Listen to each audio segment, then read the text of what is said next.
বিসমিল্লাহির রহমানির রহিম। আসসালামু আলাইকুম ওয়া রাহমাতুল্লাহ। প্রিয় দর্শক, সামনে রমজান মাস। আজ আমরা একটা কথা বলতে চাচ্ছি।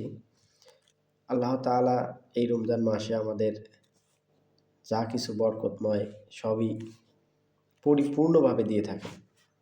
তো আমরা একটা বছর পার হয়ে গেছে, গত রমজানে অনেক মুসল্লি ছিল যারা রোজা করছে, ঈদের নামাজ আদায় করছে। এই রমজানে তাদেরকে আমরা পাবো না।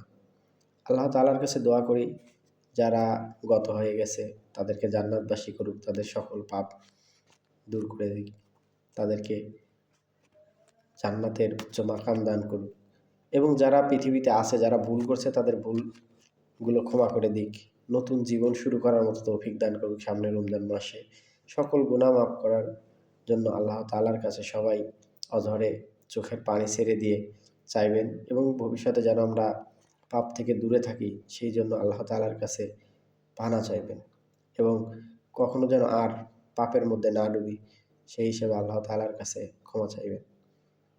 রমজান মাস মুসলমানদের জন্য একটি উত্তম শত মাসের শ্রেষ্ঠ মাস।